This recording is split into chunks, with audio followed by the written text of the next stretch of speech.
Hey everyone, and welcome back to Film Obscura.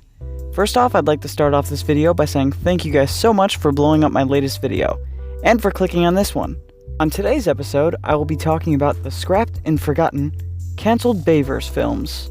As we all know, the Transformers franchise is a mixed bag.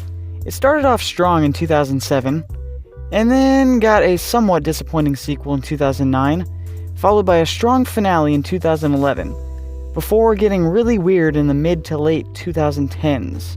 But what if I were to tell you that those were just the completed films? And you guys thought those were strange? I'd recommend trying to prepare yourselves for what's coming. Here are the scrapped Bayverse film ideas. During 2013, when Shia LaBeouf was done with the Transformers franchise, things were going to head in a, different direction. An idea passed around the studio was to cross over with another famous Hasbro IP, G.I. Joe. Because if one franchise is successful, why not merge them, right? I will say though, as far as crossovers go, this one wasn't too far out of the question, as G.I. Joe is just a franchise with superpower soldiers, right? Which the Bayverse films already had their fair share of.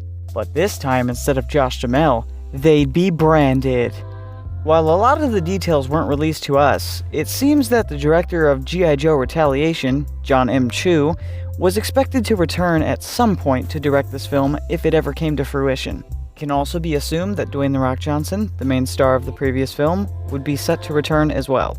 But this was just one of the Transformers films that never saw the light of day. And it can't get worse, right? Right? Wrong! The year is now 2015, and Hasbro has rebooted another one of its old properties, Jim and the Holograms. For those of you who aren't familiar, it is a girl space band thing. I'm not even too sure myself. But this time it was a more grounded take, and it was like some sort of Hannah Montana type film. And you know what Hasbro was thinking?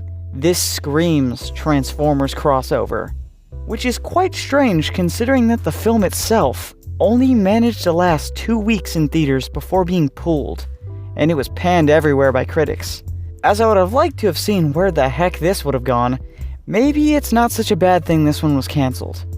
Finally, later that same year, what's popular, guys? Cinematic universes. In 2015, a writers group was formed in hopes of being able to span the Bayverse franchise into a series of sequels and prequels that would be interconnected.